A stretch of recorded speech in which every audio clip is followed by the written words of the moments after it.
करते हैं हम रिसर्च प्रोसेस को। बिस्मिल्लाहिर्रहमानिर्रहीम। सबसे पहले हमारे पास रिसर्च की जो है वो डेफिनेशन आ जाती है। आपको बेसिक चीजों का जो है वो आइडिया होना चाहिए, ठीक है। तो उसमें सबसे पहले हमारे पास रिसर्च की जो डेफिनेशन आती है वो क्या आती है कि ये जो वर्ड है रिसर्च का, ये वर्ड बेसिकली डिराइव कहाँ से किया गया है, एक रिसर्चियर से जो है ये वर्ड डिराइव किया गया है, फ्रेंच का वर्ड था, ठीक है। इंपॉर्टेंट पॉइंट्स को आप नोट कर सकते हैं अपने पास, ठीक है। कॉपी पेन लेके तो उनको जो है अपने पास जो है वो नोट भी कर सकते हैं। तो ये एक फ्रेंच का वर्ड था रिसर्चियर, वहां से जो था ये रिसर्च का वर्ड जो है वो डिराइव किया गया है। और इसका मतलब क्या होता है, सीक और सर्च, यानी कुछ नया तलाश करना, ठीक है। और ये जो सामने प्रीफिक्स लगा हुआ है, प्रीफिक्स क्या होता है, वो वर्ड जो कि किसी वर्ड के पहले आता है, ठीक है। सफिक्स होता है बाद में आने वाला, और प्रीफिक्स क्या होता है, जो पहले आता है। तो रिसर्चियर में जो री वर्ड है वो प्रीफिक्स है, ठीक है। तो ये री का वर्ड मतलब क्या होता है, अगेन, यानी बार बार, ठीक है। बार बार आप किसी चीज को जो है वो सर्च कर रहे हो, उसमें से कुछ नया जो है वो तलाश कर रहे हो, ठीक है। तो उस चीज को हम कहते हैं रिसर्च, यानी अगेन एंड अगेन जो है वो आपने सर्च करनी है। Search mean to look for something और एग्जामिन क्लोजली एंड केयरफुली, यानी आपने केयरफुली जो है वो एग्जामिन करना है। तो रिसर्च की अगर हम छोटी सी डेफिनेशन देखें तो हमारे पास क्या बनती है, close and careful examination of facts, यानी जितने भी हकीकत है, जितने भी फैक्ट्स हैं या उनके दरमियान जो रिलेशनशिप है, आपने क्या करना है, उनको अच्छे से केयरफुल एग्जामिन करना है, ठीक है। तो रिसर्च की डेफिनेशन हम एक प्रॉपर डेफिनेशन जो है वो भी इसकी देख लेते हैं। रिसर्च जो है वो बर्न एंड ग्रूव ने, ये आपकी जो आपकी बुक है, रिकमेंडेड बुक, जो कि यूएचएस ने जो है वो रिकमेंड की है, ठीक है। नैन्सी की बुक होती है मोस्टली, वो यूएचएस रिकमेंड करता है कि आप रिसर्च के लिए जो है ना वो बुक पढ़ें, ठीक है। तो उस बुक के अकॉर्डिंग अगर हम देखें तो बर्न्स एंड ग्रूव जो है वहाँ पे रिकमेंडेड बुक है, उसके अकॉर्डिंग रिसर्च की डेफिनेशन क्या है कि एक साइंटिफिक प्रोसेस है, ठीक है। एक साइंटिफिक प्रोसेस है जो कि क्या करता है, वैलिडेट करता है और रिफाइन करता है। वैलिडेट का मतलब होता है कि आप किसी चीज को जो है उसकी हकीकत बयान कर रहे हो, ठीक है। और रिफाइन का मतलब क्या होता है, बार बार एक चीज को जो है उसमें से गलतियां निकाल के उसको आप ठीक कर रहे हो। तो क्या करता है, जो वैलिडेट करता है, जो रिफाइन करता है किस चीज को, जो हमारे पास नॉलेज पहले से प्रेजेंट है उस चीज को, ठीक है। उस चीज को वैलिडेट करता है, उस चीज को रिफाइन करता है, और उसके बाद क्या करता है जी, जनरेट दी न्यू नॉलेज, ठीक है। जो हमारे पास नॉलेज था उसको हमने रिफाइन किया, उसको हमने वैलिडेट किया, और उससे जो है वो हमने नया नॉलेज जनरेट किया। और वो जो नया नॉलेज हमने जनरेट किया है वो क्या करेगा, हमारी नर्सिंग प्रैक्टिस को इफेक्ट करेगा, ठीक है। हो सकता है कि नया नॉलेज गेन करके नर्सेज जो है वो ज्यादा अच्छे से अपना काम करने लग जाएं, ठीक है। तो ये हमारे पास जो है वो नर्सिंग रिसर्च की डेफिनेशन हो जाती है, ठीक है जी। नर्सिंग रिसर्च क्या है, हम दोबारा से इसको एक दफा देख लेते हैं। अगर आपको आता है रिसर्च क्या है, ठीक है। अगर आपको रिसर्च की डेफिनेशन आएगी ना तो आपने लिखना है scientific process that validate and refine the existing knowledge and generate the new knowledge. यहाँ तक जो है वो इनफ है, ठीक है। लेकिन अगर आपको डेफिनेशन आती है नर्सिंग रिसर्च की, ठीक है, तो नर्सिंग का वर्ड जब ऐड होगा तो आपने क्या करना है, a scientific process that validate and refine the existing knowledge generate the new knowledge. आगे आपने बताना है कि नर्सिंग के साथ क्या लिंक है, कि ये जो नॉलेज है ये इन्फ्लुएंस करता है हमारी नर्सिंग की प्रैक्टिस को, ठीक है। नर्सिंग की प्रैक्टिस को जो है वो इन्फ्लुएंस करता है, उसको जो है वो ज्यादा अच्छा करने में जो है वो रोल प्ले करता है, ठीक है। तो ये जो है वो नर्सिंग प्रोसेस की जो है वो नर्सिंग रिसर्च की जो है वो डेफिनेशन आ जाती है आपके पास, ठीक है। यूएचएस में आती है तो आपने डेफिनेशन लिखनी है, साथ जो है वो कोट करनी है इसकी साइटेशन, बर्न्स एंड ग्रूफ ने जो थी 2005 में इसको जो था वो पेश किया था, ठीक है। इस तरह करके जो है वो आपने लिखना है इसको, ठीक है जी। नेक्स्ट जो है वो हमारे पास आ जाती है रिसर्च, ठीक है।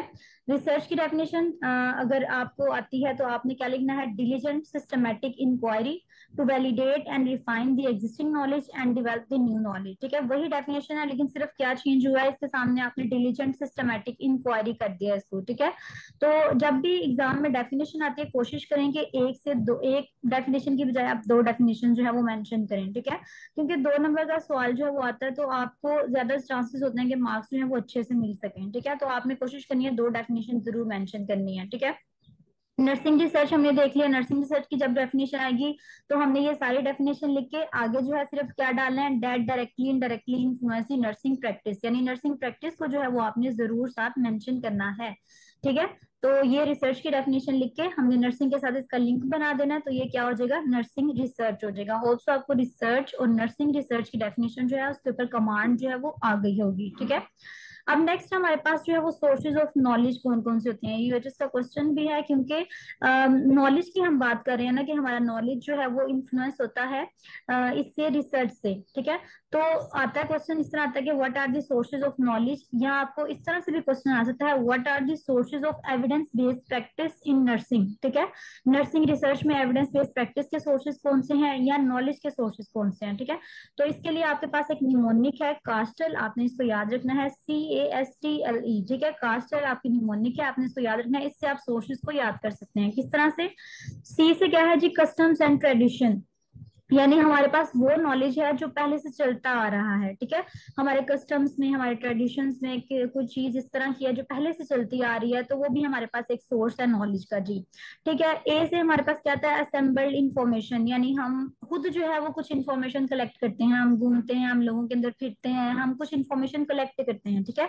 असेंबल्ड इंफॉर्मेशन वो हमारे पास क्या है, एक नॉलेज का सोर्स है, ठीक है। इसके अलावा साइंटिफिक रिसर्च, अब जैसे जैसे रिसर्चेज हो रही हैं तो उससे भी हमारे पास क्या आ रहा है, नॉलेज आ रहा है, ठीक है। तो साइंटिफिक रिसर्च भी एक हमारे पास नॉलेज का सोर्स है। Trial and error, trial and error बोला क्या होता है कि आप एक काम करते हो, ठीक है, आपने गलत किया, आपने दोबारा वो काम किया, जब आप दोबारा करोगे ना तो आपके जहन में होगा कि मैंने पहले ये मिस्टेक की थी, अब मैंने ये मिस्टेक नहीं करनी, ठीक है।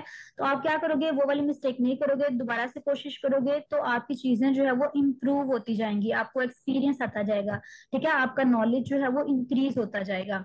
तो ट्रायल एंड एरर भी जो है वो एक सोर्स है नॉलेज का, ठीक है। इसके अलावा एल से आता है लॉजिकल रीजनिंग, यानी जब आप इंडक्टिव रीजनिंग करते हो, डिडक्टिव रीजनिंग करते हो, आपने पढ़ा होगा इंडक्टिव रीजनिंग क्या होता है, जो कि स्पेसिफिक से जनरल की तरफ जाता है, और डिडक्टिव रीजनिंग क्या होता है, जो जनरल से स्पेसिफिक की तरफ जाता है, ठीक है। इसको हम डिटेल में जो है वो नेक्स्ट लेक्चर्स में डिस्कस करेंगे इंशाल्लाह रीजनिंग को।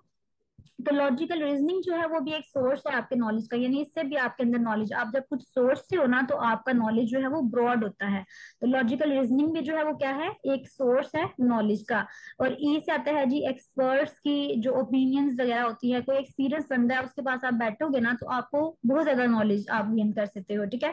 तो सोर्सेज ऑफ नॉलेज हमने कास्टल से याद रखना है इसको, ठीक है। कास्टल में सी से क्या है, कस्टम्स, ए से है G assembled information, scientific research, T से ट्रायल एंड एरर, एल से लॉजिक, लॉजिकल रीजनिंग वगैरह, और ई से आता है एक्सपर्ट्स वगैरह, अथॉरिटीज वगैरह, जिनके पास हमारे से बहुत ज्यादा नॉलेज होता है, उनके पास बैठेंगे तो हमें नॉलेज जो है वो आ सकता है, ठीक है।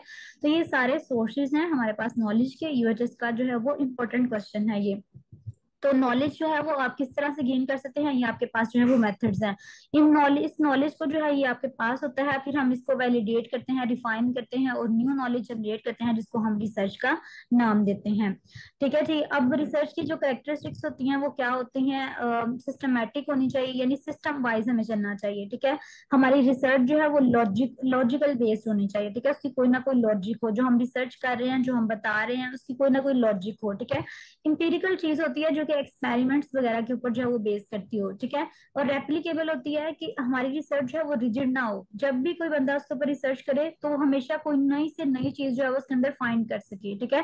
तो रेप्लिकेबल जो है वो रिसर्च होनी चाहिए, ठीक है। इसके अलावा सिंपल सिंपल प्रैक्टिसेस जो आप पढ़ते आ रहे हैं कि हमारी रिसर्च होती है वो वैलिड होनी चाहिए, ठीक है, रिलायबल होनी चाहिए, फ्लेक्सिबल होनी चाहिए, तो क्लियर होनी चाहिए, ये सिंपल सिंपल करेक्टरिस्टिक्स होती हैं जो कि स्टूडेंट्स वैसे ही ऐड कर देते हैं साथ, ठीक है। तो वो भी आप कर सकते हैं कि सिंपल, फ्लेक्सिबल, रिलायबल, वैलिड और क्रिएटिव, और इस तरह से सारा कुछ है वो भी हम ऐड कर सकते हैं इसके साथ, ठीक है। लेकिन मेन जो करेक्टरिस्टिक्स है वो ये 4 थी, ठीक है। गुड रिसर्चर जो है उसकी करेक्टरिस्टिक्स अगर आपने याद रखनी हो कि रिसर्च करने वाला जो रिसर्चर है उसकी करेक्टरिस्टिक्स में क्या क्या होनी चाहिए, ठीक है। तो उसको जो है वो रिसर्च ओरिएंटेड होना चाहिए, अगर कोई पर्सन रिसर्च कर रहा है तो उसको रिसर्च ओरिएंटेड होना चाहिए, ठीक है। ई से एफिशिएंट होना चाहिए उसको, एस से साइंटिफिक रिसर्च उसको करनी चाहिए, ई से इफेक्टिव होना चाहिए, ठीक है, ए से एक्टिव, ये आपने रिसर्चर से ही जाना, इसको याद कर लेना, ठीक है। आर से रिसोर्सफुल होना चाहिए, उस पर्सन को उसके पास रिसोर्सेज होने चाहिए कर सके, ठीक है। क्रिएटिव होना चाहिए उसको, ऑनेस्ट होना चाहिए, इकोनॉमिकल होना चाहिए, सारी बातें रिसर्च ऐसे तो नहीं ना होती है, आपके पास रिसोर्सेज होंगे, लिटरेचर रिव्यू के लिए आपके पास पब्लिकेशंस होंगी पुरानी पढ़ी हुई, तो फिर आप रिसर्च कर सकते हो ना। और रिसर्च माइंडेडनेस, यानी आपका माइंड जो है वो फुल्ली प्रिपेयर होना चाहिए रिसर्च के लिए, ठीक है। तो रिसर्चर की जो गुड करेक्टरिस्टिक्स है वो आप कैसे याद कर सकते हो, रिसर्चर ही निमोनिक है, इससे जो है वो आप करेक्टरिस्टिक्स याद कर सकते हो, एक रिसर्चर के अंदर कौन कौन सी करेक्टरिस्टिक्स होनी चाहिए, ठीक है। बेसिकली ये एक इंट्रोडक्टरी लेक्चर भी है, तो इसमें कुछ बेसिक चीजें जो है ना वो भी कवर हमने करनी है साथ साथ, क्योंकि बाद में ये चीजें जो है वो फिर रह जाएंगी, ठीक है। तो कुछ बेसिक चीजें हैं और कुछ साथ इंपॉर्टेंट चीजें हैं, ठीक है। तो ये मिक्स से जो है वो आपको जो है वो बताया जा रहा है। नेक्स्ट जो है वो हमारे पास आता है जी, रिसर्च की टाइप्स कौन कौन सी होती हैं। हमने एक ओवरव्यू लेना है, क्योंकि रिसर्च को जो हमने जाना रिसर्च प्रोसेस तक है, ठीक है। तो रिसर्च प्रोसेस तक जाने से पहले हमें रिसर्च की थोड़ी सी बेसिक चीजों का आइडिया होगा, हमारा माइंड जो है वो डेवलप होगा, तो फिर जो है वो हम आगे जो है रिसर्च प्रोसेस की तरफ मूव करेंगे, ठीक है। तो रिसर्च की जो टाइप्स होती हैं वो आपने दो टाइप्स हम बेस करते हैं। एक होता है अप्रोच की बेस पे, एक पर्पस की बेस पे, ठीक है। अप्रोचेस की बेस पे हमारे पास जो आती हैं वो आती हैं क्वालिटेटिव रिसर्च, क्वांटिटेटिव रिसर्च, ठीक है। मोस्टली बच्चे ये आपने सुना होगा कि अप्रोच की बेस पे हमने रिसर्च को डिवाइड किया दो में, क्वालिटेटिव और क्वांटिटेटिव, ठीक है। लेकिन जो पर्पस है उसकी बेस पे हमने रिसर्च को डिवाइड किया दो में, बेसिक रिसर्च और अप्लाइड रिसर्च। हम देख लेते हैं कि ये बेसिकली होता क्या है, ठीक है। अप्रोच की बेस पे मैंने आपको भी बताया कि हमने दो टाइप्स में डिवाइड किया है इसको, क्वालिटेटिव रिसर्च होती है और क्वांटिटेटिव रिसर्च होती है, ठीक है। क्वालिटेटिव रिसर्च जो है और अप्रोच की बेस पे अगर हम देखें तो हमने इसको क्वालिटेटिव क्वांटिटेटिव में डिवाइड किया है। अब क्वालिटेटिव की आगे से फर्दर कौन कौन सी टाइप्स होती हैं, फिनोमिनोलॉजी है, एथनोग्राफी है, ग्राउंडेड थ्योरी है, केस स्टडी है और हिस्टोरिकल स्टडी है, ठीक है। ये टाइप्स ऑफ रिसर्च जब हम पढ़ेंगे जो लेक्चर, उसके अंदर हम डिटेल से डिस्कस करेंगे कि होता क्या बेसिकली। अगर आपको अभी थोड़ा सा मुश्किल लग रहा है तो मैं आपको वैसे एक लाइन बता देती हूँ कि फिनोमिनोलॉजी में क्या होता है, हम डिफरेंट फिनोमिना को डिस्कस करते हैं। एथनोग्राफी में क्या होता है, हम कल्चर को डिस्कस करते हैं, ठीक है। ग्राउंडेड थ्योरी में हम क्या करते हैं कि एथिक्स वगैरह को जो है वो रीड आउट करते हैं। केस स्टडी में हम डिफरेंट केस स्टडीज करते हैं। हिस्टोरिकल में हम हिस्ट्री को जो है ना वो स्टडी करते हैं, ठीक है।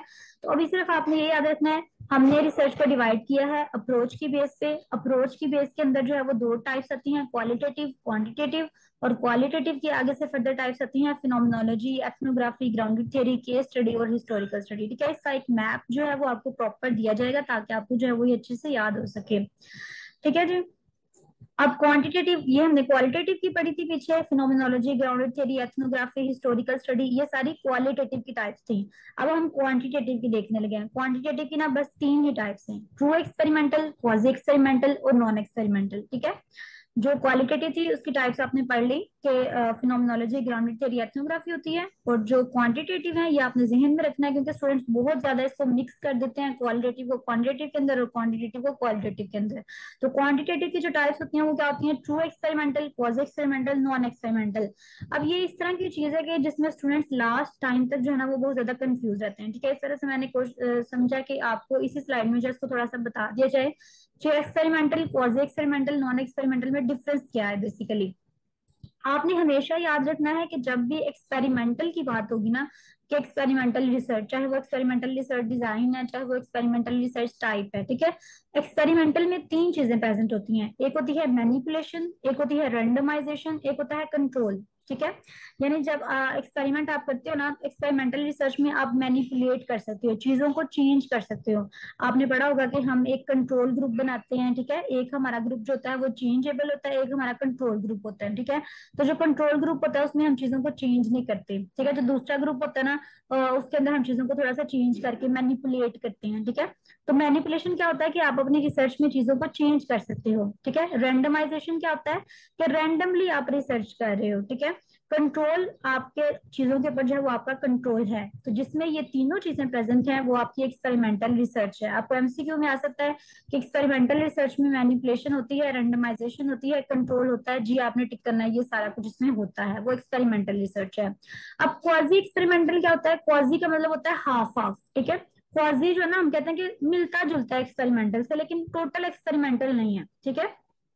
तो क्वाजी एक्सपेरिमेंटल में क्या होगा, मैनिपुलेशन तो होती है, चीजों को हम मैनिपुलेट कर सकते हैं, चीजों को चेंज कर सकते हैं, लेकिन क्या होता है, रैंडमाइजेशन और कंट्रोल में से कोई एक चीज प्रेजेंट होती है, दोनों चीजें प्रेजेंट नहीं होती, ठीक है। क्वाजी एक्सपेरिमेंटल में क्या होता है, रैंडमाइजेशन और कंट्रोल में से कोई एक चीज प्रेजेंट होगी, दोनों चीजें कभी भी प्रेजेंट नहीं होती। यहाँ तो हम रैंडम असाइनमेंट दे सकते हैं स्टूडेंट्स को, और यहाँ हम कंट्रोल कर सकते हैं, इन दोनों में से कोई एक चीज प्रेजेंट होगी तो वो क्वाजी एक्सपेरिमेंटल है, ठीक है। एक्सपेरिमेंटल की समझ लग गई आपको, मैनिपुलेशन, रैंडमाइजेशन, कंट्रोल तीनों प्रेजेंट है। क्वाजी माजी में क्या है जी, मैनिपुलेशन तो होगी लेकिन आर या सी में से कोई एक चीज प्रेजेंट होगी। अब नॉन एक्सपेरिमेंटल क्या होता है, जिसमें कुछ भी नहीं प्रेजेंट होता, मैनिपुलेशन भी नहीं होती, रैंडमाइजेशन भी नहीं हम कर सकते और कंट्रोल ग्रुप भी नहीं होता हमारा, ठीक है। तो ये तीनों चीजें जो है वो एब्सेंट होती हैं, वो होता है नॉन एक्सपेरिमेंटल रिसर्च, ठीक है। तो एक्सपेरिमेंटल रिसर्च क्या होती है, क्वाजी एक्सपेरिमेंटल और नॉन एक्सपेरिमेंटल। होप सो आपको इन तीनों का जो है थोड़ा सा डिफरेंस समझ आ गया होगा, ठीक है। ये थोड़ा सा कॉम्प्लेक्स है, इस वजह से मैंने इसको इसी में बता दिया, वरना ये हम डिटेल में डिस्कस करेंगे जब हम इसके टाइप्स इसके डिजाइन जो है वो पढ़ेंगे, ठीक है। अच्छा जी, अब हम फाइनली हम पहुंच गए हैं रिसर्च प्रोसेस की तरफ। कुछ हमारा कॉन्सेप्ट जो है वो पीछे से बन गया है कि रिसर्च क्या होती है, नर्सिंग रिसर्च क्या होती है, ठीक है। और रिसर्च की थोड़ी सी टाइप्स हमने जो है वो अपने माइंड में एक दफा फ्रेश कर ली। अब हम रिसर्च प्रोसेस की तरफ जो है वो पहुंच गए हैं, जो कि आपका फाइनली मेन टॉपिक है, ठीक है। रिसर्च प्रोसेस जो है वो होता क्या है, एक सीरीज है सिस्टमैटिक प्रोसीजर्स की, यानी सिस्टम वाइज जो है वो चलने वाली चीजें हैं, जो कि रिसर्चर जो है वो क्या करता है, जिनके थ्रू रिसर्चर गुजरता है, क्या करने के लिए, जनरेट नॉलेज करने के लिए and focus on the relevant topic, यानी वो अपने टॉपिक तक पहुंचने के लिए उसे कुछ स्टेप्स में से गुजरना पड़ता है। उन स्टेप्स को हम कहते हैं, ये हमारे पास रिसर्च प्रोसेस है। अब रिसर्च प्रोसेस जो है ना वो आपको एग्जाम में दो तरह से आ सकता है, ठीक है। हमने पढ़ा है क्वालिटेटिव रिसर्च भी होती है और क्वांटिटेटिव रिसर्च भी होती है, ठीक है। कभी कभी एग्जामिनर क्या करता है, सिंपल लिख देता है, right down the research process, ठीक है। तो अगर तो वो सिंपल लिख देता है रिसर्च प्रोसेस, उसने मेंशन नहीं किया कि क्वालिटेटिव हमने लिखना है या क्वांटिटेटिव लिखना है, ठीक है। तो आपकी मर्जी है कि आप जो सा मर्जी लिख सकते हैं, ठीक है। मोस्टली क्वांटिटेटिव होता है, जो कि स्टूडेंट जो है वो ज्यादातर मेंशन करते हैं, ठीक है। लेकिन अगर उसने मेंशन किया है कि write down the qualitative research process या write down the quantitative research process, ठीक है, तो फिर आपने उससे रेलिवेंट मटेरियल लिखना है, वरना आपका क्वेश्चन जो है वो रॉन्ग हो सकता है, ठीक है। तो ये स्टूडेंट्स को बहुत ज्यादा कंफ्यूजन होती है कि कई बुक्स में रिसर्च प्रोसेस एक ही लिखा हुआ है बस, तो हम वो लिख दें तो क्या हमारा क्वेश्चन गलत होगा कि ठीक होगा। तो अगर तो उसने मेंशन नहीं किया क्वालिटेटिव क्वांटिटेटिव, खाली लिखा है जी रिसर्च प्रोसेस को आप बता दें या स्टेप्स ऑफ रिसर्च प्रोसेस लिख दें, तो फिर आप जो मर्जी लिख दें आपका ठीक होगा। और एक मजे की बात यह है कि क्वालिटेटिव और क्वांटिटेटिव जो है ना वो बहुत ज्यादा आपस में सिमिलर हैं, ठीक है, मिलते जुलते हैं। हाँ, अभी आप रीड करेंगे ना तो आपको फौरन से जो है वो ये आपके सेम में बैठ जाने और आपको याद हो जाने, और दोनों तकरीबन सेम है, ठीक है। तो हम इसको देख लेते हैं। सबसे पहले हम क्वांटिटेटिव को देखेंगे, क्योंकि क्वांटिटेटिव सबसे ज्यादा मीन होता है और एग्जाम में पूछा भी यही जाता है, ठीक है। और अगर आपको एग्जाम में स्पेसिफिक ना किया हो कि रिसर्च प्रोसेस कौन सा लिखें, तो आप कोशिश करें कि आप क्वांटिटेटिव को लिखें, क्योंकि इसके अंदर फेजेस भी हैं, इसके अंदर स्टेप्स हैं। तो ये बहुत अच्छा सा एक क्वेश्चन जो है ना वो हो जाता है, और यूएचएस के एक पॉइंट ऑफ व्यू से जो है वो बहुत ज्यादा मार्क्स इसके असाइन किए जाते हैं, ठीक है।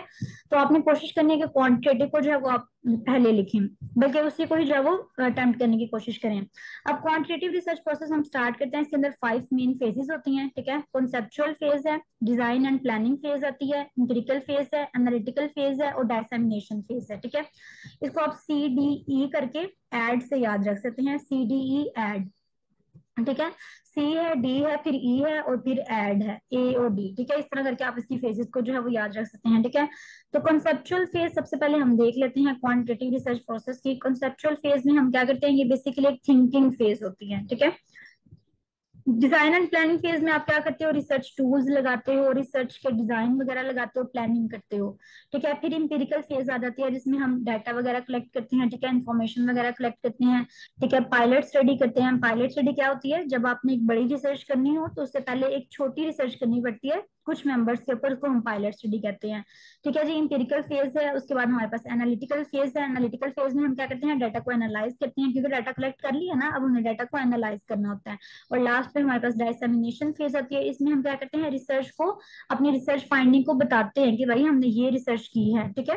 तो पहले हमने सोचा, फिर हमने टूल्स लगाए, फिर हमने डाटा कलेक्ट किया, फिर हमने डाटा को एनालाइज किया और लास्ट में हमने अपनी रिसर्च के बारे में लोगों को बताया कि हमने ये काम जो है वो किया है। तो ये क्वांटिटेटिव रिसर्च प्रोसेस के जो है थे वो स्टेप्स थे, ठीक है।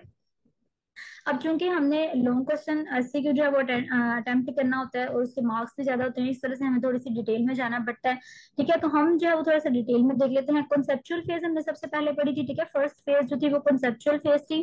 कॉन्सेप्चुअल फेज को आगे उन्होंने ना फर्दर स्टेप्स में डिवाइड किया कि कॉन्सेप्चुअल फेज के अंदर कौन कौन सी चीजें हम करते हैं। कॉन्सेप्चुअल फेज में हम सबसे पहले क्या करते हैं, फॉर्मुलेट द प्रॉब्लम। जो रिसर्च प्रॉब्लम होती है ना, मतलब हम रिसर्च क्यों कर रहे हैं, ठीक है, हमारी जो रिसर्च की प्रॉब्लम है हम उसको देखेंगे। फिर लिटरेचर रिव्यू हम करेंगे, फिर फिर हम क्लिनिकल फील्ड वर्क जो है उसको भी देखेंगे। नेक्स्ट हम थ्योरेटिकल फ्रेमवर्क डिवेल्प करेंगे। नेक्स्ट फिर हम एक हाइपोथेसिस जो है वो डिवेल्प करेंगे। ठीक है, हमने कॉन्सेप्चुअल फेज के अंदर क्या करना है, प्रॉब्लम को देखना है, फिर हमने लिटरेचर रिव्यू करना है। ठीक है, क्लिनिकल फील्ड वर्क वगैरह जो है उसको देखना है, थ्योरेटिकल फ्रेमवर्क जो है डेवलप करना है एक प्रॉपर, और उसके बाद हमने हाइपोथेसिस वगैरह अपना बनाना है कि मुझे लगता है कि ये जो चीज है ना वो इस तरह से हो सकती है। ठीक है, तो देख लेते हैं हम इनको भी कि formulating and delimiting the problem, research problem क्या होती है। बेसिकली रिसर्च प्रॉब्लम को अगर आपको कहीं कोई डिफाइन करें, कभी कभी ना 5 जो है वो डेफिनेशंस आती हैं यूएचएस के अंदर, तो उसमें रिसर्च प्रॉब्लम भी जो है वो पूछा जाता है। रिसर्च प्रॉब्लम क्या होता है, आप सिंपल कह दें गैप इन द नॉलेज, यानी हमें नहीं पता जिस चीज का, गैप है नॉलेज के अंदर, हम वो चीज को डिस्कवर करने की कोशिश करें, वो हमारी प्रॉब्लम है। हमें नहीं पता कि भाई ये नॉलेज जो है वो इस तरह से है या इस तरह से है, हमारे नॉलेज के अंदर थोड़ा सा गैप है, वो ही गैप हमारी प्रॉब्लम है। ठीक है, तो रिसर्च प्रॉब्लम क्या है, गैप इन द नॉलेज। ये आपने याद करना है, वर्ड होता है, कुछ की वर्ड्स होते हैं जिनको देके एग्जामिनर जो है आपको मार्क्स देता है। ठीक है, तो गैप इन द नॉलेज आप लिखेंगे तो आपको जो है वो एग्जामिनर ज्यादा अच्छे से मार्क्स देगा। तो उसके बाद हमने क्या करना है, रिसर्च प्रॉब्लम क्या है, हमें पता चल गया गैप इन द नॉलेज होता है जो हमने फाइंड आउट करनी होती है। ठीक है जी, और उसके बाद हमारे पास जो प्रॉब्लम होती है, प्रॉब्लम स्टेटमेंट हम पहले लिखते हैं। ठीक है, उसके अंदर रिसर्च क्वेश्चन आ जाते हैं, रिसर्च हाइपोथेसिस आ जाते हैं। ठीक है, लिटरेचर रिव्यू आ जाता है नेक्स्ट हमारे पास। लिटरेचर रिव्यू क्या होता है, आपने पिछले जितनी भी पब्लिकेशन हो चुकी होती हैं, आर्टिकल्स को निकालना होता है, उनको आपने क्या करना होता है, रीड आउट करना होता है। ठीक है, उनको रीड आउट करने के बाद आपने क्या करना होता है, उनको पैराफ्रेज करके उनमें से कुछ पैराग्राफ्स जो होते हैं वो लेने होते हैं और अपना एक लिटरेचर तैयार करना होता है। ठीक है, तो उसे कहते हैं हम लिटरेचर रिव्यू, यानी पिछले जितनी भी पब्लिकेशंस हो चुकी हैं हमने उन सबको जो है वो रीड कर लिया है। ठीक है, आप उन सबको रीड करते हो ताकि आपको पता चले कि कौन कौन सी रिसर्च पहले हो चुकी हुई है, आपको कौन सी रिसर्च अब करनी चाहिए, कैसे करनी चाहिए। ठीक है, थोड़ा सा फेमिलियराइज होने के लिए आप रिसर्चर्स के साथ आप लिटरेचर रिव्यू करते हो, पहले जितनी भी पब्लिकेशंस हो चुकी होती हैं उनको आप पढ़ते हो। ठीक है, तो इसको हम कहते हैं लिटरेचर रिव्यू करना। अब लिटरेचर रिव्यू जो है वो उसके अंदर जो है हमारे पास कुछ ये टर्म्स जो है वो आपके लिए इंपॉर्टेंट है। ठीक है, इसको अब वैसे मैं आपके साथ जब स्लाइड शेयर करूंगी तो आप इसको रीड कर सकते हो, कभी हो सकता है यूएचएस में कोई इससे रिलेटेड जो है वो क्वेश्चन आ जाए तो आप इसको पढ़ सकते हो। ठीक है, रिसर्च प्रॉब्लम क्या होता है, स्टेटमेंट ऑफ पर्पस क्या होता है, रिसर्च क्वेश्चन क्या होता है और हाइपोथेसिस क्या होता है। ठीक है जी, अच्छा हम अपना लिटरेचर रिव्यू पढ़ रहे थे, तो लिटरेचर रिव्यू में क्या होता है, लिटरेचर रिव्यू में हमने पढ़ लिया कि हमने पिछले जितनी भी पब्लिकेशंस हो चुकी होती हैं उनको हमने रीड आउट करना होता है, और उसमें से हमने क्या करना होता है, कुछ पैराग्राफ्स जो है वो लेके उनको पैराफ्रेज करके अपना एक जो है वो आर्टिकल टाइप एक तैयार करना होता है, उसको हम कहते हैं लिटरेचर रिव्यू। और लिटरेचर रिव्यू के सोर्सेज होते हैं वो कौन कौन से होते हैं, प्राइमरी सोर्सेज भी हो सकते हैं, प्राइमरी सोर्सेज यानी कुछ ऑथर ने जो डायरेक्ट डायरेक्ट जो है वो लिखी हुई चीजें। सेकेंडरी सोर्सेज होते हैं कि आप किसी और की चीजें जो है वो पढ़ रहे हो। ठीक है, किसी और ने वो लिखी थी, पब्लिश की थी, आप उनको जो है वो रीड आउट कर रहे हो, तो ये हमारे पास सेकेंडरी सोर्सेज आ जाते हैं, जैसे कि बुक्स आ जाती हैं। ठीक है, लिटरेचर रिव्यूज आ जाती हैं, समरीज वगैरह बनाई होती हैं, पब्लिकेशंस वगैरह, तो ये प्राइमरी सोर्स है ओरिजिनल डाटा, और सेकेंडरी सोर्स होता है किसी और ने लिखा है हम उसको रीड कर रहे हैं। ठीक है, तो ये सेकेंडरी सोर्स है। ठीक है जी, लिटरेचर रिव्यू भी हो गया हमारा। अब कंसेप्चुअल फेज के अंदर हमारा थ्योरेटिकल फ्रेमवर्क आ जाता है। थ्योरेटिकल फ्रेमवर्क क्या होता है, एक इस तरह का फ्रेमवर्क, एक इस तरह का मैप जिसके ऊपर आपकी सारी स्टडी जो है वो बेस करती है। ठीक है, हम नेक्स्ट जो है वो जब रीड करेंगे ना थ्योरेटिकल फ्रेमवर्क, तो उसके अंदर हम डिस्कस करेंगे कॉन्सेप्चुअल डेफिनेशन होती है, ऑपरेशनल डेफिनेशन होती है। ठीक है, और इसके अलावा हम थोड़े से टर्म्स हैं वो इसके अंदर रीड आउट करेंगे, तो वो हम नेक्स्ट जो है वो इसके अंदर इंशाल्लाह पढ़ेंगे। ठीक है, थ्योरेटिकल फ्रेमवर्क हो गया, इसके अंदर आप अजम्पशंस देखते हो, थ्योरी को देखते हो, ऑब्जेक्टिव्स क्या होते हैं, क्वेश्चन। अब ये टर्म्स इस तरह के हैं, ये ए बी सी डी लिख के ना आपको एग्जामिनर इस तरह से भी जो है यूएचएस में क्वेश्चन दे सकता है। अजम्पशन क्या होती है भाई बताओ, 2 नंबर का सवाल, एजम्पशन क्या होती है, थ्योरी क्या होती है, ऑब्जेक्टिव्स क्या होते हैं, क्वेश्चंस क्या होते हैं। ठीक है, तो थ्योरेटिकल फ्रेमवर्क के अंदर ये चारों चीजें आती हैं। हम देख लेते हैं इसको थोड़ा सा, हम देखेंगे, ज्यादा डीप नहीं जाएंगे। अजम्पशंस क्या होती हैं जी, statements that are taken for granted और are considered true even though they have not been scientifically tested, यानी जिनको हमने टेस्ट नहीं किया लेकिन हम वैसे ही कहते हैं कि भाई ये ट्रू है शायद। ठीक है, हम उनको ट्रू कंसिडर करते हैं, वो हमारी अजम्पशंस है, कोई सोची हुई चीज है हमारी। ठीक है, थ्योरी क्या होती है, थ्योरी, अब अजम्पशंस जब मिल जाती है ना सारी, तो वो मिलके हमारे पास थ्योरी बना देती हैं। ठीक है, अजम्पशंस मिलके, कॉन्सेप्ट्स मिलके, कुछ स्टेटमेंट्स इस तरह के मिलके थ्योरी बना देते हैं। अब थ्योरी क्या करती है, डिफरेंट फिनोमिना को एक्सप्लेन करती है, डिफरेंट फिनोमिना के बारे में हमें बताती है, ठीक है। आपको आता है कि थ्योरी क्या होती है, तो आपने सिंपल लिख देना कि डिफरेंट कॉन्सेप्ट्स, डिफरेंट अजम्पशंस जब मिल जाते हैं, ठीक है, तो वो क्या करते हैं, आपके पास जो है वो थ्योरी बना देते हैं, ठीक है। ऑब्जेक्टिव आ जाता है, उसके बाद ऑब्जेक्टिव्स में क्या आता है हमारे पास, ऑब्जेक्टिव्स में आता है जी जो आपका मेन पर्पस होता है स्टडी का करने का, ठीक है। उसके बाद क्वेश्चन आ जाता है, क्वेश्चन क्या होता है, जिनका आपने आंसर जो है, जिन प्रॉब्लम्स को आपने सोल्व करके उनका आंसर देना होता है, उसको हम कहते हैं ये हमारे पास क्वेश्चन हैं, ठीक है जी। उसके बाद हमारे पास आता है नेक्स्ट, फॉर्मुलेटिंग हाइपोथेसिस। तो हाइपोथेसिस की डेफिनेशन आपको आनी चाहिए कि हाइपोथेसिस क्या होती है, एक सपोजिशन या प्रोपोज्ड एक्सप्लेनेशन, ठीक है, जिसका आपने सोल्यूशन तैयार करना है। एक सोची समझी स्टेटमेंट है, जो कि वैसे अगर आप सिंपल इसका लिखना चाहें ना हाइपोथेसिस का, तो आप लिख सकते हैं that explain the relationship between the variable. Hypothesis is a statement that explain the relationship between two और मोर वेरिएबल, तो वो आपके पास आता है हाइपोथेसिस, ठीक है। सिंपल डेफिनेशन ये इसकी आप पढ़ सकते हैं। उसके बाद हाइपोथेसिस की कुछ टाइप्स हैं, ठीक है। सिंपल होता है, कॉम्प्लेक्स होता है, डायरेक्शनल होता है, नॉन डायरेक्शनल होता है, नल होता है, एसोसिएटिव होता है। ये भी इंशाल्लाह हम जो है वो डिटेल में बाद में डिस्कस करेंगे इसके टॉपिक के अंदर, ठीक है जी। क्वांटिटेटिव रिसर्च प्रोसेस में कॉन्सेप्चुअल फेज जो थी वो हमारी कंप्लीट हो चुकी है। नेक्स्ट हमारे पास आती है डिजाइन एंड प्लानिंग फेज, ठीक है। सेकंड स्टेज जो थी वो हमारी डिजाइन एंड प्लानिंग फेज थी। अगर ये मीटिंग जो है वो 8 मिनट के बाद जो है ना वो एंड हो जाएगी, ठीक है। तो आप लोग, मैं लिंक सेंड करूंगी, आप लोग उसको दोबारा ज्वाइन करना, ठीक है। तो फिर हम ताकि इस टॉपिक को जो है वो अच्छे से कंप्लीट कर सकें। तो डिजाइन एंड प्लानिंग फेज है, उसके बाद इंपीरिकल फेज है, उसके बाद एनालिटिक फेज थी, ठीक है। तो हम अभी सेकंड फेज में पहुंचे हैं, डिजाइन एंड प्लानिंग फेज के अंदर, ठीक है। डिजाइन एंड प्लानिंग फेज के अंदर आपने क्या करना है, डिजाइन सिंपल, आपने रिसर्च डिजाइन बताना है, आपने पॉपुलेशन को सिलेक्ट करना है, आपने एक सैम्पलिंग प्लान बनाना है, ठीक है, और वेरिएबल्स को सिलेक्ट करना है, ठीक है।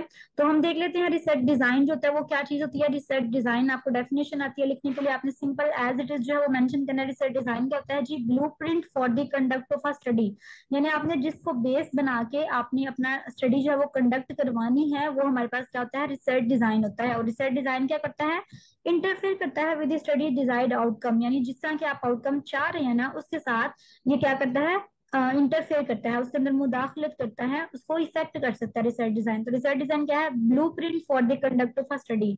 जो भी लाइन यहाँ पे रेड कलर की हाईलाइट हो, जो वर्ड हाईलाइट हो, उसको आपने याद रखना है, क्योंकि वो की वर्ड है, ठीक है, जिसको एग्जामिनर तलाश कर रहा होता है। तो रिसर्च डिजाइन क्या है, blue print for the conduct of a study. आप इतना लिख देंगे ना, blue print for the conduct of a study, तो उसको आइडिया हो जाएगा कि बच्चे को जो है वो कॉन्सेप्ट है, ठीक है जी। रिसर्च डिजाइन डिफरेंट तरह के होते हैं, डिस्क्रिप्टिव होता है, कोरिलेशनल होता है, क्वाजी एक्सपेरिमेंटल और एक्सपेरिमेंटल होते हैं, ठीक है। डिस्क्रिप्टिव डिजाइन हमारा अगर होना तो हम कहते हैं सिंपल हमारी स्टडी क्या कर रही है, डिस्क्राइब कर रही है, ठीक है। कोरिलेशनल का मतलब होता है रिलेशनशिप को बयान कर रही है, दो चीजें उनके दरमियान रिलेशनशिप को बयान कर रही है हमारी स्टडी। क्वाजी एक्सपेरिमेंटल मैंने आपको पहले बता दिया था, ठीक है। एक्सपेरिमेंटल भी आपने हमने जो है वो पहले डिस्कस कर लिया, जिसमें मैनिपुलेशन, रैंडमाइजेशन, कंट्रोल प्रेजेंट होता है। तो ये डिफरेंट डिस्क्रिप्टिव डिजाइन है रिसर्च डिजाइन। आपको डेफिनेशन आती है, आपने डेफिनेशन लिखनी है, साथ उसकी 4 एग्जांपल्स देनी है कि descriptive, correlational, quasi experimental, experimental research design होता है, ठीक है। फिर आपका एससीक्यू कंप्लीट होगा, ठीक है जी। हमने पॉपुलेशन को जो है वो आइडेंटिफाई करना, उसके बाद हमारा स्टेप था। अब पॉपुलेशन और सैंपल में डिफरेंस होता है, ठीक है। स्टूडेंट्स को भी कंफ्यूज कर देते हैं। पॉपुलेशन क्या है, जो भी आप गए हैं, आप एक क्लास में गए, फर्स्ट करें आप पोस्ट आर्यन की क्लास में गए, ठीक है। आपने देखा वहां पे जी 30 स्टूडेंट्स बैठे हुए हैं, ठीक है। आपने कहा 30 स्टूडेंट्स जो है ना वो हमारे लिए फिजिबल हैं, हम इंटरेस्टेड हैं कि इनके अंदर हम रिसर्च करें, वो आपकी पॉपुलेशन है। लेकिन आपने क्या किया, उन 30 में से 5 बच्चों को जो है वो सिलेक्ट किया है, यानी 5 बच्चों का ग्रुप बनाया आपने, 6-6 बच्चे हर ग्रुप में रखे हैं, ठीक है। हर ग्रुप में से आपने एक एक बच्ची जो है वो सिलेक्ट कर लिया, ठीक है। 5 बच्चे आपने टोटल सिलेक्ट कर लिए, 30 स्टूडेंट्स थे, उनका 6-6 का आपने ग्रुप बनाया, ठीक है। 6 बच्चों का जो है वो एक ग्रुप, फिर 6 बच्चों का एक ग्रुप, 6 बच्चों का एक ग्रुप, और हर ग्रुप में से आपने एक एक लड़की ले ली है, ठीक है। आपने कहा भाई एक एक लड़की हम ले लेते हैं, उसके ऊपर हम टेस्ट करेंगे, हम देखेंगे कि ये 6 बच्चों का कैसा कैलिबर है। तो आपने वो जो 5 बच्चे सिलेक्ट किए हैं ना वो सैंपल है। पोस्ट आर्यन की सारी क्लास आपकी पॉपुलेशन थी, ठीक है, जिसमें आप इंटरेस्टेड थे, लेकिन आपने उसमें से सिर्फ 5 बच्चों को लिया है एज अ सैंपल, तो वो आपका सैंपल है, ठीक है। जिसमें से आपने वाकई जो है वो आपने वो 5 बच्चे जो है वो अब बाकी 30 बच्चों को रिप्रेजेंट कर रहे हैं, ठीक है। तो सैंपल क्या होता है, हमारी इस तरह की पॉपुलेशन, हमारी इस तरह के ग्रुप ऑफ पीपल होता है जो कि रिप्रेजेंट कर रहे होते हैं होल पॉपुलेशन को, ठीक है। एक पॉपुलेशन होती है, उसमें से हम क्या करते हैं, सैंपल कलेक्ट करते हैं। आपको पॉपुलेशन और सैंपल की होप से समझ आ गई होगी। जब भी पॉपुलेशन आएगा, पॉपुलेशन के साथ पैरामीटर जो है वो आएगा, और सैंपल के साथ स्टैटिस्टिक्स जो है वो आएगा। एमसीक्यू आता है, बच्चे बहुत ज्यादा गलत करते हैं। पॉपुलेशन के साथ आपने जो नंबर पॉपुलेशन को रिप्रेजेंट करा था वो पैरामीटर होता है, और जो सैंपल को रिप्रेजेंट कर रहा था वो स्टैटिस्टिक्स होता है, ठीक है। एस से सैंपल, एस से स्टैटिस्टिक्स, पी से पॉपुलेशन और पी से पैरामीटर, ठीक है जी। तो पॉपुलेशन होता है, उसमें से हम सैंपल सेलेक्ट करते हैं, हमने ये पढ़ लिया। वेरिएबल्स आ जाता है हमारे नेक्स्ट, कि वेरिएबल्स क्या होते हैं, कॉन्सेप्ट्स होते हैं। वेरिएबल्स आप सिंपल कहें, वो चीज जो वेरी हो सकती है, वो चीज जो चेंज हो सकती है, ठीक है, उसको हम वेरिएबल कहते हैं। टेम्परेचर हो गया, वेट हो गया, ब्लड प्रेशर हो गया, ये सारे वेरिएबल्स हैं, ठीक है। जो भी चीज वेरी कर सकती है, जो भी चीज चेंज हो सकती है, हम कहते हैं वो हमारे पास क्या है, वेरिएबल्स। रिसर्च वेरिएबल्स को हमने देख लेना है।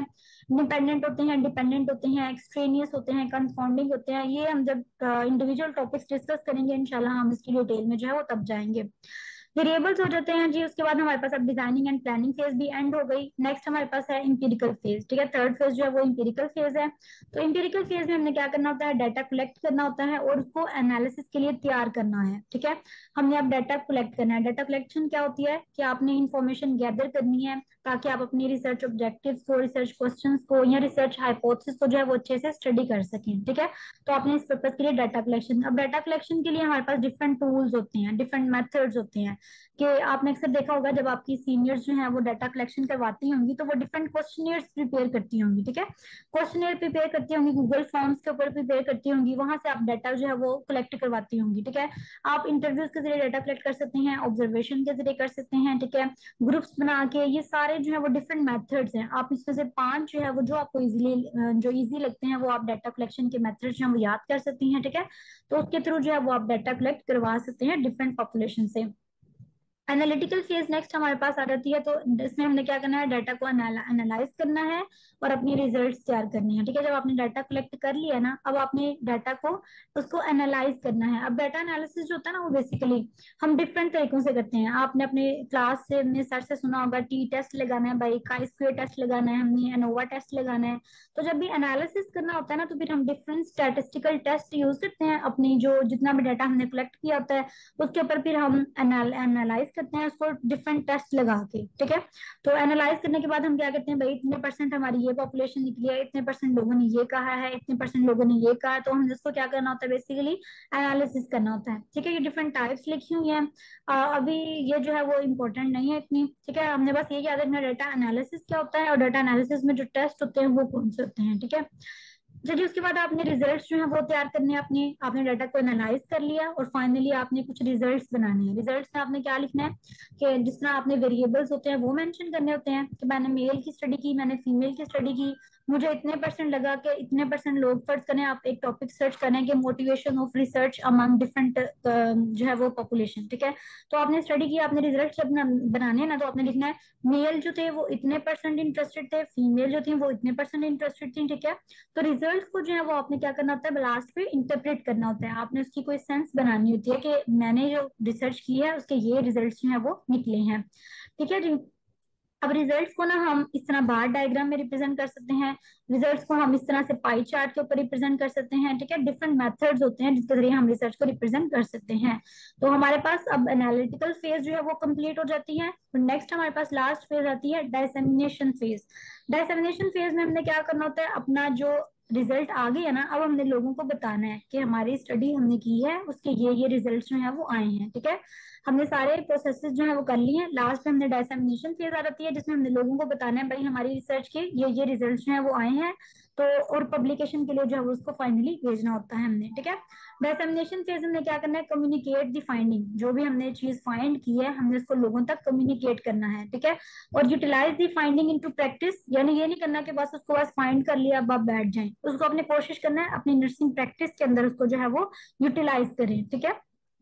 कम्युनिकेट की फाइंडिंग यानी आपने सिंपल क्या करना है कि रिपोर्ट्स वगैरह तैयार करनी है, रिसर्च रिपोर्ट होती है, ठीक है, वो हमने बनानी होती है, और उसके थ्रू हम क्या करते हैं कि अपना रिजल्ट जो है वो लोगों को बताते हैं, ठीक है। रिसर्च रिपोर्ट की एक हल्की सी जो है वो मैं आपको दिखा देती हूँ, इस तरह से रिसर्च रिपोर्ट बनती है। उसके हम इंट्रोडक्शन लिखते हैं, मेथड्स लिखते हैं, रिजल्ट लिखते हैं, डिस्कशन। ये फॉर्मेट यूएचएस में ऑलरेडी आया हुआ है कि रिसर्च रिपोर्ट का फॉर्मेट क्या होता है, ठीक है। तो आप इस तरह से फॉर्मेट जो है वो बता सकते हैं। इसके अंदर इंट्रोडक्शन होता है, मेथड्स हैं, रिजल्ट्स हैं और डिस्कशन है, ठीक है। तो ये रिसर्च रिपोर्ट के थ्रू आप जो है लोगों को बता सकते हैं कि मैंने ये जो है वो रिसर्च की है। और इसके साथ जो है वो हमारे पास ये इसका टॉपिक जो है वो रिसर्च प्रोसेस का कंप्लीट हो जाता है, कि इसके स्टेप्स जितने हमने पढ़े हैं वो ये हमने तकरीबन समरी के तौर पे आप इसको देख सकते हैं। फेज में हमने ये चीजें पढ़ी थी, ठीक है। डिजाइनिंग एंड प्लानिंग फेज में हमने ये स्टेप्स पढ़े हैं, इंपेरिकल फेज में ये स्टेप्स पढ़े दो, एनालिटिकल फेज में हमने ये दो पढ़े, और लास्ट पे डायसेमिनेशन फेज में ये टोटल स्टेप्स हैं। आपने इसको जो है वो अच्छे से जो है वो फिंगर टिप्स पे याद कर लेना है, ठीक है। आप चाहे इनको डिफरेंट निमोनिक्स बना के याद कर सकती हैं, या जिस तरह से भी आप चाहें इसको याद कर सकते हैं, ठीक है। Conceptual phase first, designing and planning phase, empirical phase, analytical phase and dissemination phase. तो ये आपका जो है वो कंप्लीट कंप्लीट जो है वो जो है वो इसको रिप्रेजेंट करता है, ठीक है। अब आपको जो है वो नेक्स्ट हमने जो है वो रीड करना है। ये जो रिसर्च प्रोसेस था ये हमने क्वांटिटेटिव रीड किया था। क्वालिटेटिव जब आप देखेंगे ना तो क्वालिटेटिव में भी तकरीबन यही स्टेप्स हैं सारे, ठीक है। प्लानिंग है, डाटा कलेक्शन स्ट्रेटजीज हैं, डाटा को गैदर करना है, एनालाइज करना है और उसको डायसेमिनेट कर देना उसकी फाइंडिंग्स को, ठीक है। तो क्वालिटेटिव में भी सिंपल यही स्टेप्स हैं, थोड़ा सा जो है वो लिटिल बिट थोड़ा सा डिफरेंस है, सिर्फ वो आपने इसको देख लेना है कि जब क्वालिटेटिव रिसर्च प्रोसेस होगा ना तो आपने प्लानिंग में क्या लिखना है कि हमने रिसर्च प्रॉब्लम को देखना है, लिटरेचर रिव्यू करना है, ठीक है, डिफरेंट साइट्स को सिलेक्ट करना है, आपने मेथड्स वगैरह देखने हैं, उसके बाद आपने डाटा कलेक्ट करना है, डाटा को जो है फाइनली आपने कलेक्ट करने के बाद आपने उसको एनालाइज करना है, ठीक है। गैदरिंग एंड एनालाइजिंग में क्या था, आपने कलेक्ट कर लिया, उसको एनालाइज कर लिया, डिफरेंट स्ट्रेटेजीज यूज करनी है, और फाइनली आपने इसको कम्युनिकेट कर देना है। तो ये तकरीबन दोनों जो प्रोसेसेस है ना वो सेम सेम है, ठीक है। लेकिन यह कि जो क्वांटिटेटिव रिसर्च प्रोसेस है ना वो थोड़ा सा डिटेल में है और अच्छे से जो है वो उन्होंने उसके स्टेप्स और उसकी फेजेस बनाई हुई हैं, ठीक है। तो आपने कोशिश करना है कि आप ज्यादा मेंशन जो है वो क्वांटिटेटिव रिसर्च प्रोसेस जो है वो ही करें जब भी यूएचएस में कोई भी क्वेश्चन आता है इसका, ठीक है जी।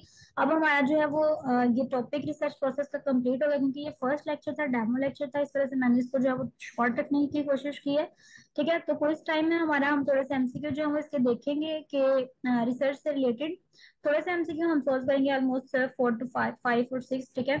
तो इसमें जो है वो हमारे पास जो पहला एमसीक्यू है, the statement of purpose in a research study should. जो स्टेटमेंट ऑफ पर्पस है, ये जो हमने पर्पस स्टेटमेंट पहले स्टार्ट में पढ़ी थी, प्रॉब्लम स्टेटमेंट, पर्पस स्टेटमेंट, तो उसका जो है वो स्टेटमेंट ऑफ पर्पस जो है वो किस चीज को, क्या चीज होनी चाहिए, ठीक है, वो क्या चीज को रिप्रेजेंट करती है, वो डिजाइन रिप्रेजेंट करती है, डिजाइन तो अंदर जाके आता है, वो ऑब्जेक्टिव्स को रिप्रेजेंट करती है, वो लोगों को रिप्रेजेंट करती है, या वो स्टडी के बारे में हमें इंफॉर्मेशन देती है, ठीक है। तो study purpose, objectives. Study purpose क्या होगा, आइडेंटिफाई दी, किसी ने आंसर दिया शायद। जी yes ma'am, objectives. Good, very good. बीटा ऑप्शन जो है वो इसका करेक्ट है, यानी वो क्या चीज रिप्रेजेंट करती है, इंटेंट और ऑब्जेक्टिव्स ऑफ द स्टडी को जो है वो रिप्रेजेंट करती है, जो भी हमारे पास पर्पस स्टेटमेंट होती है, ठीक है जी। नेक्स्ट हमारे पास है जी, which form of reasoning is the process of drawing a specific conclusion from a set of premises. ये हमने ऊपर पढ़ा है कि हमने ये पढ़ा था कि स्पेसिफिक से जनरल हो तो वो कौन सी रीजनिंग होती है, जनरल से स्पेसिफिक हो तो वो कौन सी रीजनिंग होती है, ठीक है। तो ये है कि आपने ड्रा करना है क्या चीज, स्पेसिफिक कंक्लूजन, यानी जनरल से स्पेसिफिक आपने जो है वो ड्रॉ करनी है, तो वो कौन सी रिसर्च होगी, कौन सी रीजनिंग होगी। तो आपने हमेशा याद रखना है कि जब जनरल से स्पेसिफिक की तरफ जाएगा तो वो कौन सी होगी, डिडक्टिव रीजनिंग। ऐसी निमोनिक में आपको एक बता देती हूँ ताकि आपको याद रहे, ये देखिए डिडक्टिव में क्या होता है, हमारे पास जनरल से स्पेसिफिक की तरफ, यानी जनरल फाइंडिंग्स होती हैं, हम उनसे कोई स्पेसिफिक चीज निकाल लेते हैं, ठीक है। और इंडक्टिव में क्या होता है, स्पेसिफिक सी चीज होती है, हम उससे जनरल फाइंडिंग्स जो है वो निकालते हैं, ठीक है। आप इसको याद रखने के लिए डीजीएन निमोनिक जो है वो याद रख सकते हैं, देखिए डी और जी, ठीक है। डी में आपने क्या करना है, जनरल से स्पेसिफिक की तरफ जाना है, कि डी जी को आपने याद रखना है, ठीक है, डी के साथ हमेशा जी है, ठीक है। डिडक्टिव में आपने क्या करना है, जनरल से स्पेसिफिक की तरफ जाना है, और इंडक्टिव में क्या करना है, स्पेसिफिक से जनरल की तरफ जाना है, ठीक है। तो इस तरह से जो है ये आप एमसीक्यू को जब भी आए आप इसको अटेम्प्ट कर सकते हैं। उसके बाद हमारे पास एमसीक्यू नेक्स्ट है कि कंडीशन और characteristics that can take on different values और कैटेगरीज, यानी जो इस तरह की करेक्टरिस्टिक्स या इस तरह की कंडीशन जो कि डिफरेंट वैल्यूज या डिफरेंट कैटेगरीज ले सकती है, चेंज होती रहती है, उसकी कोई एक शेप नहीं है फिक्स, तो वो हमारे पास क्या आता है, वो हमने आगे भी पढ़ा कि वो हमारे पास वेरिएबल होता है जो कि वेरी करता रहता है, उसकी डिफरेंट फॉर्म्स जो है वो आती रहती हैं, ठीक है। A variable that is presumed to cause a change in another variable, मतलब एक इस तरह का वेरिएबल जो खुद तो चेंज नहीं होता है लेकिन दूसरे के अंदर चेंज लेके आता है, उसको हम क्या कहते हैं, वो हमारे पास कैटेगरी होता है, डिपेंडेंट होता है। डिपेंडेंट होता है ना, वो चेंज हो जाता है, ठीक है। इंडिपेंडेंट वेरिएबल है या इंटरवीनिंग वेरिएबल है, तो वो हमारे पास इंडिपेंडेंट वेरिएबल होता है, यानी जो खुद तो चेंज होता है, वो किसी पे डिपेंड नहीं ना कर रहा, वो खुद नहीं चेंज होगा, वो खुद वैसे का वैसे ही रहेगा, उसकी वजह से किसी दूसरे के अंदर जो है वो चेंज आ सकता है, तो वो हमारे पास क्या होता है, इंडिपेंडेंट वेरिएबल, ठीक है। नेक्स्ट है जी हमारे पास के which of the following is not a method of data collection, तो हमने ऊपर जितने भी डाटा कलेक्शन के मेथड्स पढ़े हैं, ठीक है, इसके अंदर हमने देखें फॉर्म से क्वेश्चनर पढ़े हैं, इंटरव्यू पढ़ा है, ऑब्जर्वेशन पढ़ा है, डॉक्यूमेंट्स वगैरह पढ़े हैं, ठीक है। किसी में हमने एक्सपेरिमेंट जो है नहीं पढ़ा, क्वेश्चनर पढ़ा है, इंटरव्यू भी पढ़ा है, ऑब्जर्वेशन भी पढ़ा है, लेकिन एक्सपेरिमेंट जो है वो हमने इसके अंदर नहीं पढ़ा, ठीक है।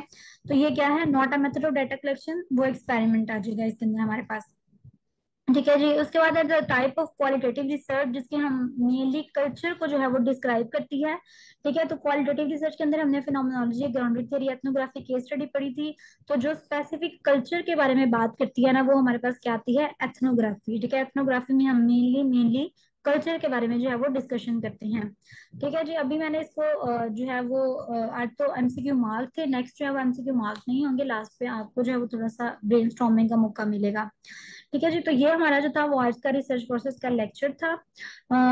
होप सो आपको जो है वो इसकी जो है वो अच्छे से अंडरस्टैंडिंग हुई होगी। ग्रुप में जो है वो आप अपना फीडबैक मुझे दे सकते हैं, ठीक है। जिसको कोई प्रॉब्लम वगैरह अगर किसी को फेस करनी पड़ी है या किसी का कोई क्वेश्चन है तो वो भी मुझसे पूछ सकता है, ठीक है। और फर्दर जो है वो इंशाल्लाह नेक्स्ट हम अपना ये सेशन जो है वो कंटिन्यू करेंगे, ठीक है। जो स्टूडेंट्स जो है वो अपनी रजिस्ट्रेशन वगैरह करवाएंगे इंशाल्लाह हम उनके साथ जो अपना रिसर्च का ये सेशन जो है वो